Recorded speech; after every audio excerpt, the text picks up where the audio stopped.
Good. Yeah, okay. Sorry. Okay, so taking photographs underwater. Um, First and foremost, it's an artistic point of view that generally I'm taking pictures now. I'm trying to show a picture to people that maybe they wouldn't have looked at it before or looked at it differently underwater. And but I appreciate that for sea search, and I'll go through that in a while, that people need to take pictures for sharing records or taking bycatch and what might be in the background of where the subject matter might be. So this is where I go diving. If anyone knows Newquay, this is the pier here that we go off. There's Grand Park in here, and we can drift. And generally, we go in with the last 20 minutes, 30 minutes of the tide and head in that direction. And then when the tide turns, we hopefully all generally make it back to the pier here and get out and maybe meet up for a tea or a coffee. And sometimes I see Mark is on here. Sometimes people need permission to go diving or a blessing from other divers. And if you get a day like this, it's spectacular in Newquay. So if I'm looking for nudie branches, I generally need to figure out what the nudie branch is eating on or where it might lay its eggs. So a good hint and lots of items if you're looking for is I tend to plan what I'm going to take a picture of. So if I'm using an SLR, I'm putting on a macro to go to Nuki because I want to take macro pictures. So my mind is automatically in macro mode. So I'm planning a shoot or planning a picture. I've pre-visualized maybe the pictures that I want to take or the type of picture I want to take. So you can see here the eggs, but in the background there, you can also say there's a nudie branch. So I'm pretty lucky here and I can investigate further. Um, yeah. So light is very important underwater. Without light, we're not going to be able to capture anything. And your sensor, no matter it be on your compact or on your SLR, requires light. And the more light you have, the better. And then we need to control this light. That's, I suppose, most important on on any camera, controlling the amount of light that you let in. And for diving purposes, we might be controlling the ambient light and controlling either the flash or a strobe or a video light. So how you go about that, I'll go into in a little bit more detail later. I would say if you're taking pictures of nudie branches, you're probably not going to move once you get one. So, and they move quite quickly actually, even though they're so small. If you're there with a nudie branch and you're trying to get it and it's facing on your camera and you're ready with your settings, you look again and the thing has moved. So you'll find yourself moving around or waiting for it to come back and be in focus or be the type of picture that you want. For a pleasing picture, you tend to want to frame the picture. So for a macro picture, I'm generally trying to fill the frame. So then there'll be no ambiguity if someone wants to see what it is. Um, so you can see here the nudie branch. I've played around with it a couple of times and taken different shots. Um, Sea hares, see plenty of them on in Newquay at this time of the year. A lot of these pictures actually were taken maybe this time last year. So if you're going diving now, it's probably a time when you'll see lots of these starting to come out. And spring is in the air, I would say. We were in diving last weekend, and I think spring is in the air in the diving. Another thing that's critical for a critter, any critter, be it human or an animal, is the eye. And having the eye in focus is important. So where you place um, spot, your spot meeting and where you're going to meet or where you're going to focus, your focus point is very important. And knowing how to focus and where your focus point is quite important. So some people I know maybe have the button set in the middle, their focus, then half press the button, focus on the eye, and then recompose and then take the picture.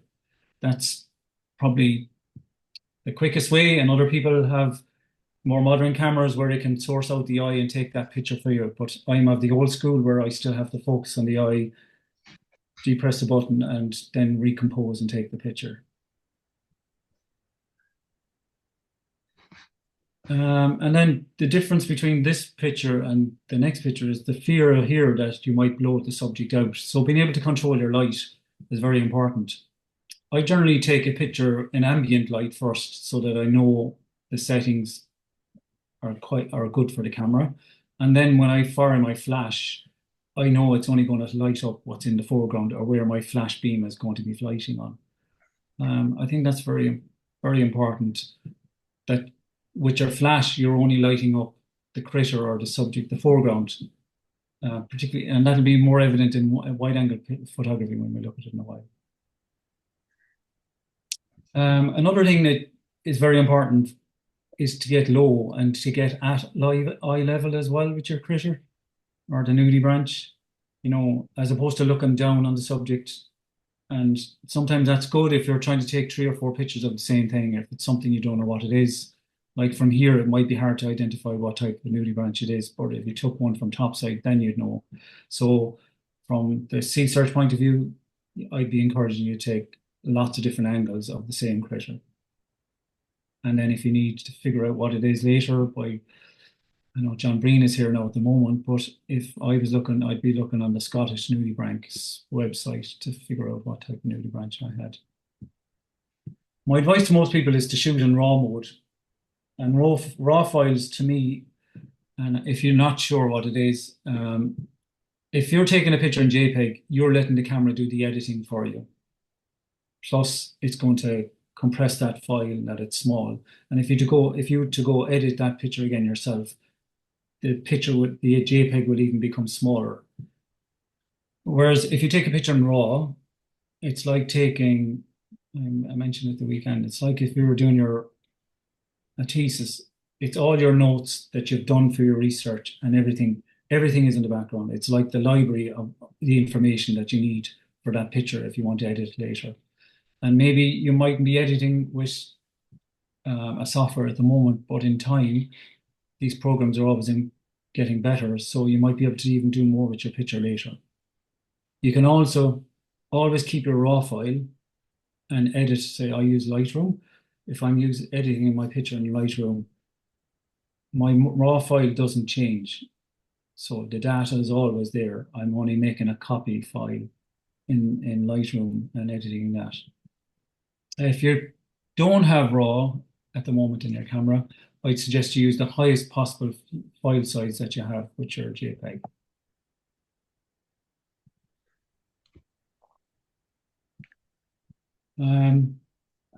There's little rules in photography that make things more pleasing. At this side of the world, in the West, we like to look from left to right. A picture is more pleasing to people if you're looking at the subject from left to right. It's just something, it's the way we read and it comes more natural to us. So for a better picture, things look more better. Another thing you need to do with a picture, or what you'd like to do with a picture, is get people to move their eye around your photo, your image. So bear that in mind as I go through these pictures. And then there's another little rule that we might have that you mightn't have heard of, is the rule of thirds. So imagine if I had a grid line across here and a grid line across here and one down here and one down there. Where these lines intersect is generally a good place to position a subject, unless you're taking a frontal picture. So if I go to picture 18, you can look at your grid line here. So that, again, the line from left to right is leading me into the subject. It's more pleasing. Sorry? It's more pleasing. Again, how I control this was with depth of field. So how I made the background black is by using an f-stop like f22. So it's allowing less light into my camera, and all it's really lighting up the subject is the flash that I fired at the time. Whereas here, I've opened up the depth of field. I've gone down maybe to an f8. I've left more light in. I'm working at the bottom. Again, this is a new key along the seashore. And this is a good example of how maybe you might take a picture and what's in the background and what's around for bycatch. There's little things down here in the foreground. There's something over here, filter feeding. And again, I'm gone now to the front of the picture. Again, you have a better idea, maybe if someone's IDing the animal, what animal you're looking at. Again, maybe this picture would have looked better if the nudie branch was in the other orientation, but like this. So this picture is more pleasing because we like to look from left to right. So we're looking at the head and then we further back, look into the back of the animal. Again, shallow depth of field here, you can't see the back of the animal, whereas here I'm on f22, you can see the back of the animal. So controlling your f-stop, but this then makes the background black. So sometimes I would do this with a purpose, and I might show you that in a few minutes. Again, controlling the background, everything in focus, or as much as possible.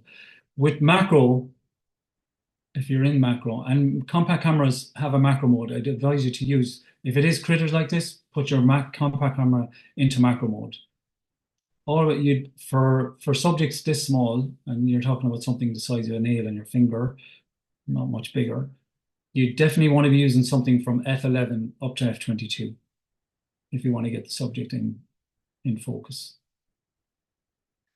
Yeah, so I prefer if you took control of your camera rather than letting the camera make all the decisions. So underwater exposure modes usually overexpose for the background and underexpose for the foreground. I I would encourage you to shoot manual mode or aperture priority for macro. So you can control the camera then, if you're an aperture, can control the speed. And speed underwater doesn't make that much of a difference, particularly with something like a nudie ranch. And like I said, you want to be in f11 up to f22 for your depth of field. Again, here you can see that subject, the eyes are in focus, which is critical, and everything in the background now might be blurred out. And that might be from an artistic point of view, me reducing it probably in f10, f11. Here again, there is bycatch in the picture.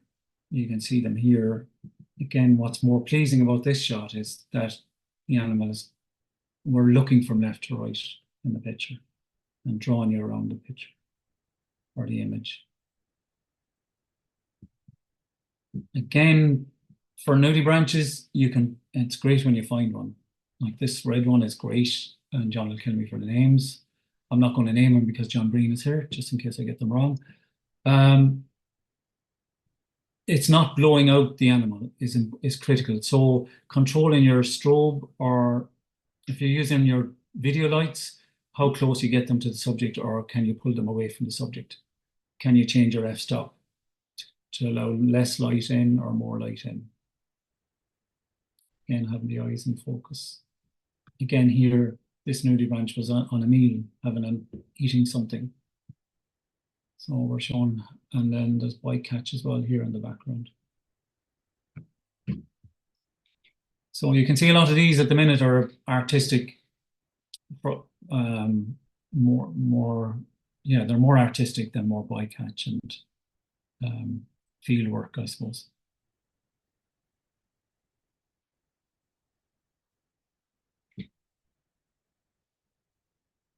Again, and this was my intention. And another thing I'm going to promote is camera clubs. I'm a member of Camera Club, Limerick Camera Club, and when I took up diving, I used to get frustrated with the pictures I had when I came up. And I figured there's something not right here. I'm going down with my camera and I'm not getting the pictures that I wanted, that I could see in my head, but I wasn't able to work the machine that I had with me. So I joined the Camera Club, and they're a great resource, a great place for learning. And it didn't take me too long to see in a Camera Club for a year, my photography came on in leaps and bounds.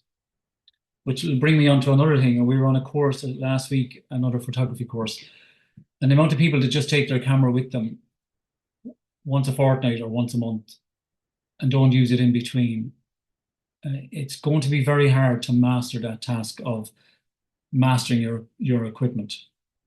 You'd want to, if as soon as you buy a new camera or whatever camera it is, you should have it with you every day so that when you're working underwater, you're working on autopilot as opposed to working, looking down at the camera, trying to figure out where's my f-stop button, where's my aperture, where's my depth of field, where's my speed, what am I doing with my flashes? This should be all natural to you underwater. So unless you're practicing with your camera, you're going to struggle. So my advice to you is, if you can, take it out every day. Take a picture a day. For macro and wide angle, and particularly in Ireland, because there's a lot of turbidity in the water, it's imperative that you get as close as you can to the critter or the subject that you're taking. And that will limit the amount of, as I said, turbidity in the water. It'll make your pictures much better, and things will look a lot cleaner and crisper by doing that. Shooting on a compact, I said shoot in macro mode. I think all compact cameras have that mode on them. So now we're moving to things that maybe move a little bit quicker underwater. Again, these little clingfish that are again in Newquay. The eye is critical for a picture to look well and capturing the eye. Again, here I spoke earlier about getting to eye level as opposed to taking a downward picture. So maybe getting this view of the subject is a lot more pleasing than this view. Again, this is showing you what the critter looks like, whereas from an aesthetic point, I think this is far more pleasing and engaging. The eyes, once you see the eyes, it's a more compelling photograph, I think. Again, even with this, there's bycatch everywhere, so someone like John would be able to see everything that's in the foreground and the background.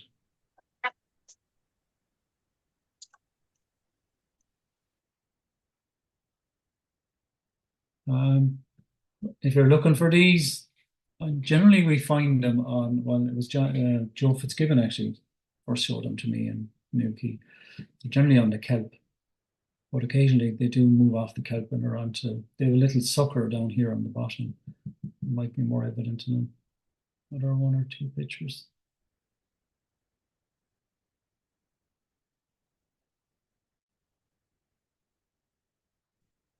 Yeah.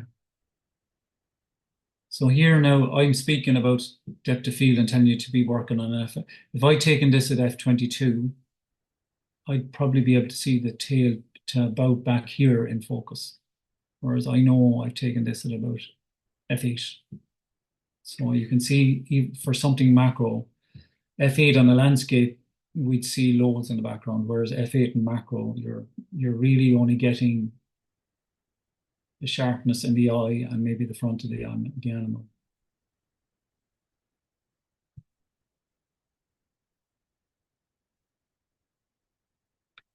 Yeah, something working up to something a little bit bigger than these camouflage on fish is quite spectacular. And to be able to show somebody what you do on diving and why you go diving in Ireland, and when you show them a picture like this and they look at the color, then a lot of people seem surprised that you didn't take it abroad. But again, looking at the way my composition in the image, this line that I was spoken about on the line of thirds. So there's one line down here, there's another line here, another line here. And again, people like to look from left to right. Another thing as well with an animal is give it space to move into.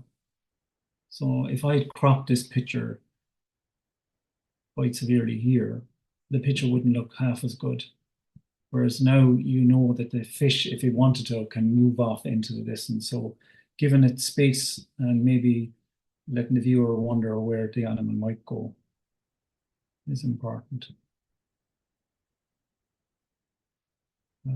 Again, we're in macro, having the eye sharp, controlling your light, controlling your depth of field, and then even getting super close and looking at the detail in the animal. So that's working a shot, going from something like that into just the eye and then maybe one eye. So I'm going to trust, I've taken this from Backscatter and maybe how to use your strobes. If people are using a strobe, I'll talk about torches, and this would apply to maybe video light as well. If you were placing your video lights or your handheld torch. And for a period of time, I blew up two torches on one dive one day. So I ended up having to use my handheld torch. And I was still able to manage to get a few pictures. And I'll show you those pictures in a few minutes. But if, look, going around the screen there, looking at the different positions for your strobe, and there's a lot of practice to be done. So if we stay on this, the left-hand side of the screen, the Frankenstein, it's directing light really down. It's for bigger macro stuff that you'd be looking at. In general, I'd start off in the angler fish, as they call it here. Now, you go on another website, they'll have another name for this. But just looking at the position, we'll say 12 o'clock. The flash is at 12 o'clock position. I would then move the flash maybe to the 10 to 12 position, between quarter to and 12. And then I might move it to the 10 past position. And then I might move it to the Frankenstein position or even raise it higher.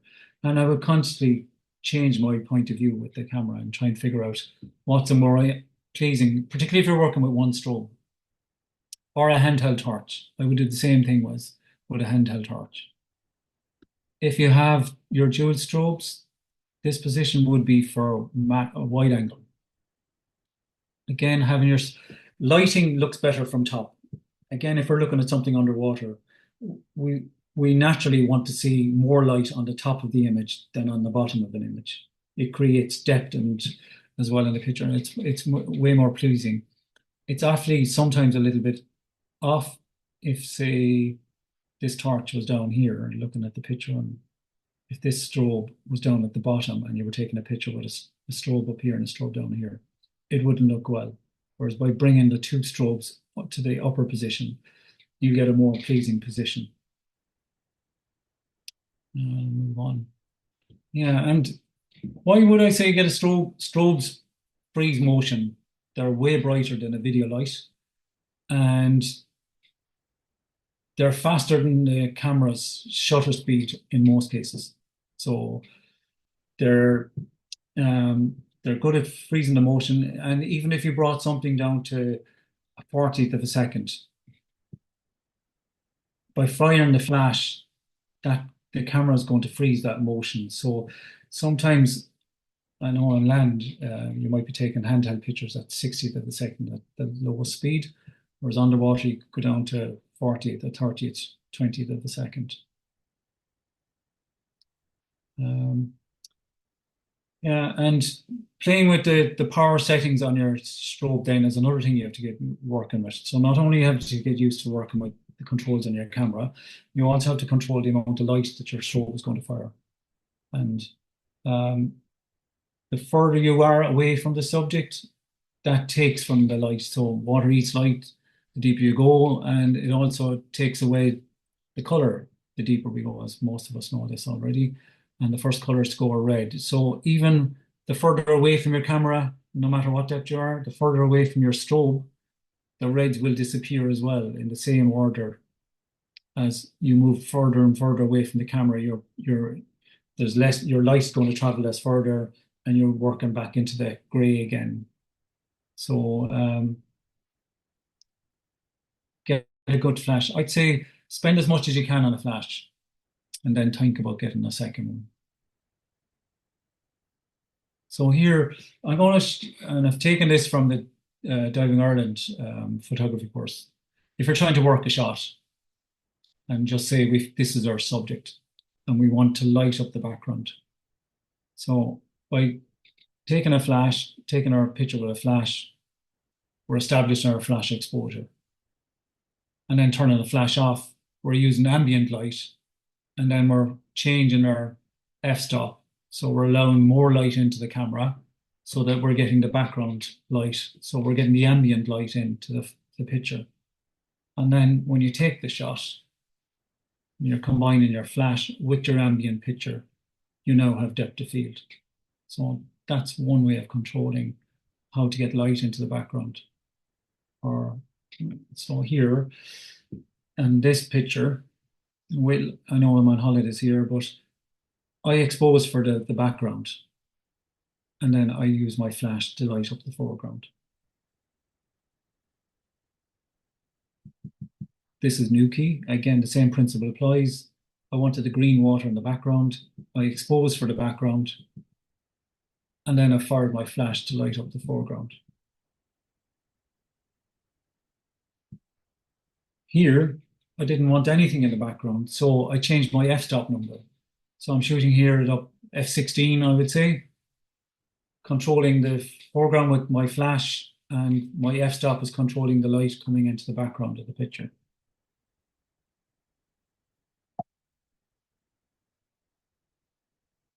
Again, controlling the ambient light first, expose for the ambient light. I haven't anything blown out. And the things with shots like this when you're shooting up is that if the sun is in the background, it can blow out your picture. Again, so this is in Irish waters. I've exposed for the background and I've used my flash to fire up and light the foreground. When you have people in the picture, it's good that you can see the eyes, at least see the eye, and maybe have your subject, if you have a good subject, a model to die for you, putting their light on the subject. That rather than you'd often get people with their light and they're trying to shine it into your camera, which will blow out your or overexpose the camera. And this is natural light. So again, without using a flash, sometimes if I go diving with Dusty, I was out with her 2 weeks ago. She's still over in White Strand for anyone interested. You're going to work on ambient light, so no flash, because she doesn't particularly like the flash. And this picture I've taken with a handheld torch. So this is just to show you that you don't need a strobe. I took this after my strobes blew and all I was using was handheld torch. I was using a Cathix torch, which at the time when I bought it was quite expensive, but the looms and the newer torches now are way better than what I had even in this. The Julian enemy, isolating one, again using my torch, just a handheld torch, is how I lit this subject up. I control the background with my f-stop.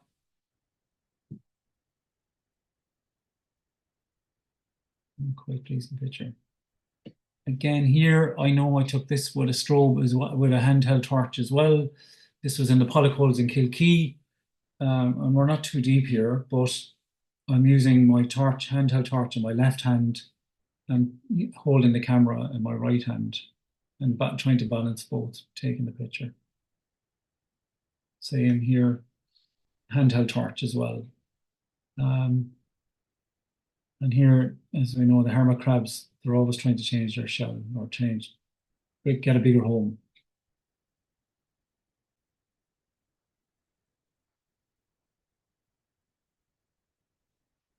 And sometimes you take your macro camera with you and you get a big subject. So maybe all that you can take a picture of is the eye. At least someone can ID the ray then later on for you. But I've been caught out once or twice like that where I planned a macro shot and ended up seeing something bigger than I could take the picture of. So maybe just taking a picture of the eye. Here on holidays, I'm sure we all want to go on a foreign holiday at some stage. Again, controlling the background, not blowing out the sky, and then firing my flash to light up the foreground.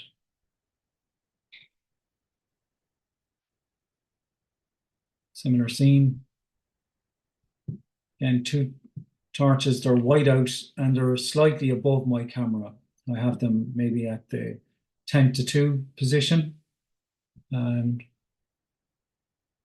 it's much pleasing. You can see it's a little bit darker down here than up here.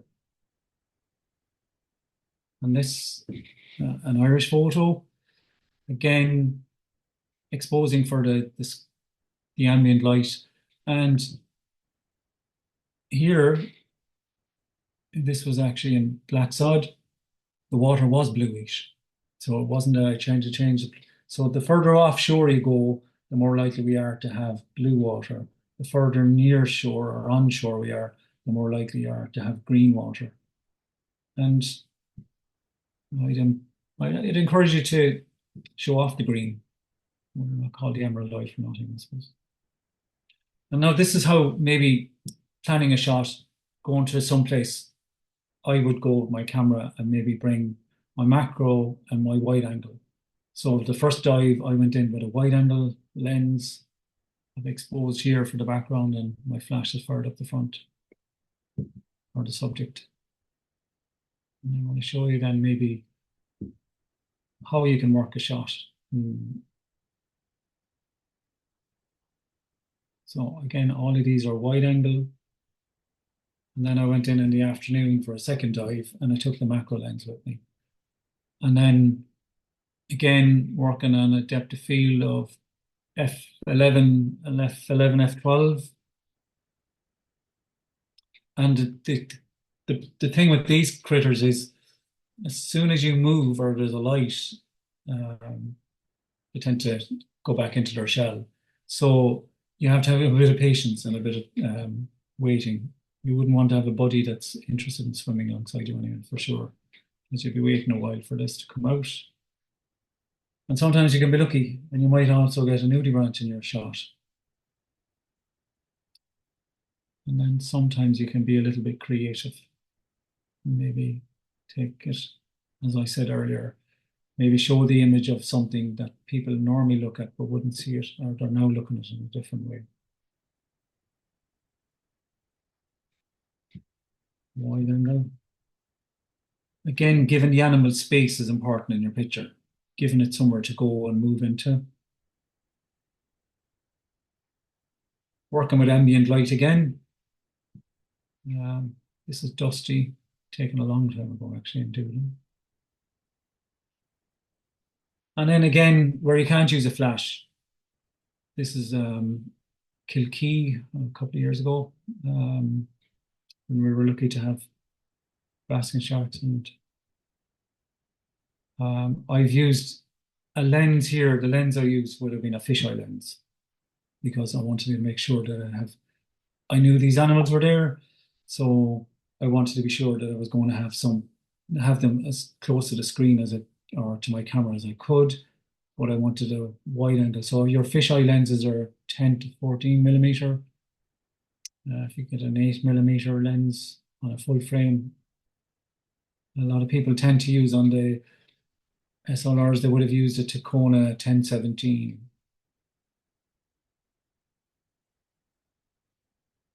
So again, even with these animals, I was able to take some of these shots at a speed of maybe 40th or a 50th of a second.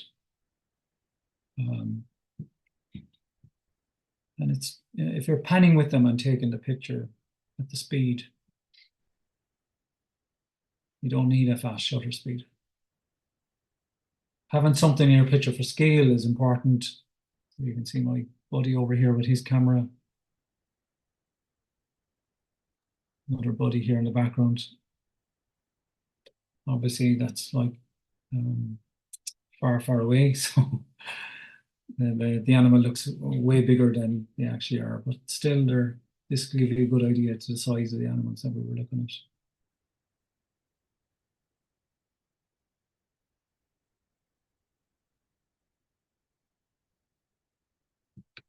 Yeah. So, and this is what I'm saying to you about being able to master your camera, being able to change from something that's quite bright to something that's quite dark. So going from a looking up to looking down, you want to be able to control depth of field or your shutter speed to be able to control the light going into the camera or allow light into the camera as you're looking down. And if you're trying to think about that, by the time you've thought about it, the animal will be gone. Again, looking up, I'd been in the Galapagos a few years ago, and I'd seen pictures like this of the sharks above, and I never did I think I'd see basking sharks like this. But meeting them full on,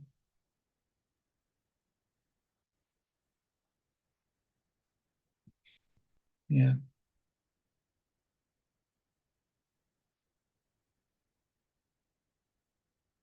Again, filling your frame, being as near with a fisheye lens, you're quite near the animals, so you could probably touch them. When you're so close now at this stage, and again, I probably was on f8, f9, 50th of a second because I was trying to let light in, didn't want to have my ISO too high.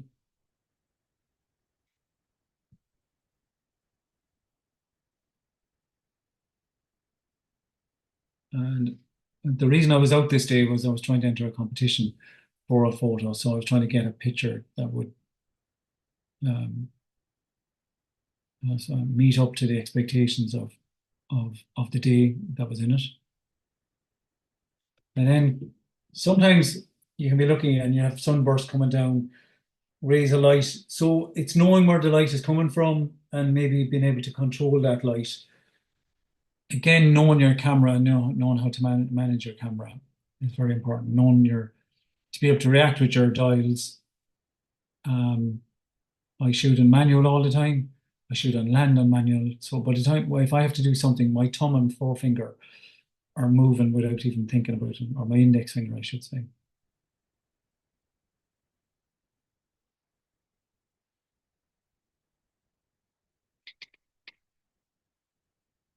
Yeah.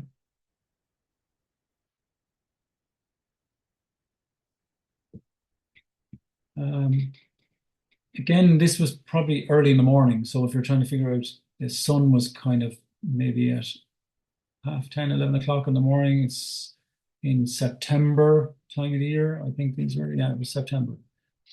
Um, and we were lucky in that the conditions were ideal. And maybe that's how we saw them initially, or people spotted them, that it was an unusual flat September for sea in Ireland. Um, and this was the picture that I managed to take that won me the British and Irish underwater photography section. And I was lucky. And after taking that picture, or maybe those pictures, I never went back out again with the basking sharks. And people were saying, why didn't I? One, I was so overwhelmed maybe looking at the animals that I met all my expectations. Never did I ever. I'd watched Ken O'Sullivan's documentary on TV and him showing them. And I only dreamt that I could see something like this. So I never went back. And as the week went on, I found that there was too many people going out in boats and jet skis and putting themselves in danger of these animals that could leap out of the water. If you're interested, there's a video out there from Vanessa or work Bohem, diving with burns of aqua. She took a video of one of these animals coming from depth and leaping out of the water, all 8 meters of him, and almost landing on two of our colleagues. So if you are going to see them this year, be careful. That's all I would say. Um, Now, have we any? That's the end of my presentation. Tony, have we any questions fired in? No, nothing at all. I think you've just Okay. overwhelmed people with your. I think everybody was just sitting back going, "I wish I could take photographs like that," or maybe that was just me. But Yeah. But the, from a sea search point of view, I suppose it's less of the artistic and more think of the bycatch that you could get from a picture is important, isn't it? well, I mean, the important thing is, as you say, is to be in control of what picture you're taking. Yeah. And what's interesting is looking at. I feel like I think I've seen Nigel do a "How do I get to this shot?" and you look and you think you get to a good shot, and you've probably got uh, Yeah. a dozen photographs to get But there. even I would say to people, okay, you can grab a shot, but sometimes it's good to go in with an idea in your head as to what you want to take a picture of, or maybe know what's in the area you're going to and plan to take a picture of the subject that you're going to. So if I'm going to Salt Lake, I'll know it's the worms I'm going to take a picture of and nudie branches. If I'm going to Newquay, it could be nudie branches and maybe a bit of dueling enemies I might see on the dive. So knowing your place and knowing what you're going to often gets you in the mood, or maybe it makes you focus on what you want to take a picture of. I would do that on land as well as underneath. So planning a shoot. I know talking to, if anyone looked at a picture Nigel put up the weekend of a fisheye, or he used a dome, and he planned on having the background of the mountains up in Connemara, and he wanted the subject underwater. So he used a snoot to take a picture, and he combined two pictures in camera in the one. But he had planned that before he went into the water. Do you know? So it isn't by chance that sometimes, no, sometimes you can be lucky. But I think often the best pictures you take are planned. This one I have up here, the Julian M. I was I was down in Wexford at the Hook Rally for a competition actually, and I'd taken a picture similar to this in Kilkee, and I planned that's the picture I was going to take for a competition. So pre-planning does have its advantages. Somebody's asking questions about buying strobes to go with a TG7. Um, I'm not sure. I think you can fiber optically fire them. So yeah, I'm sure you can get them. Um, I'm trying to think who's selling strobes in Ireland at this stage. Is there anybody? The dive show I know is coming up in a couple of weeks, well, at the end of March, out in Nina. If anyone's interested, and I'm sure there'll be a few people out there selling gear if you wanted to go along.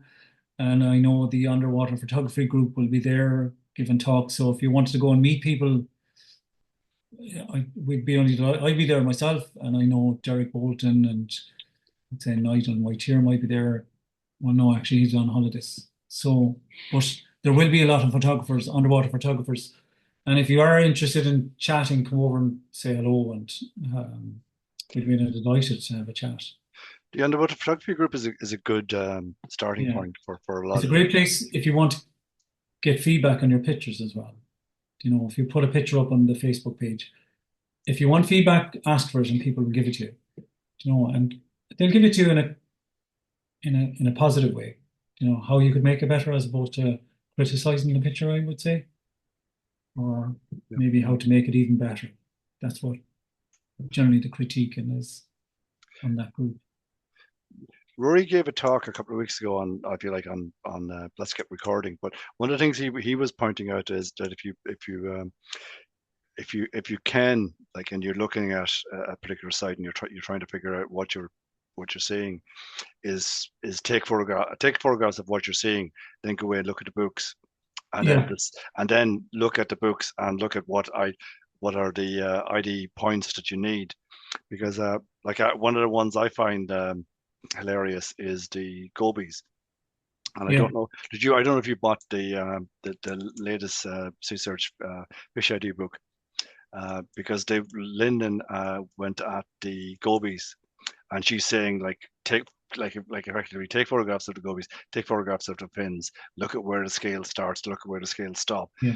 And what I find is, like, I need to look at that before I go looking at gobies, so I know which photographs I need to take of the gobies to try and figure out what I'm seeing, because Well, some of them are and very John Breen is there now. He'll be telling you it's like birds. oh, Is it two dots or one dot? Is it scales under? Is it lateral or by? So he'll give you all those hints. And I'd suggest anybody to invite John Breen to your club if you're in a club to give a talk on fish ID, and he's a great source of information. so Mark is asking, do you use diopters to get closer focus for your macro None of photographs? these were with a adapter, no. So this was all controlling my flash. So what I've seen them, and basically what a diopter is it's focusing light into one particular spot, and you're only going to light up the particular subject you're, yeah.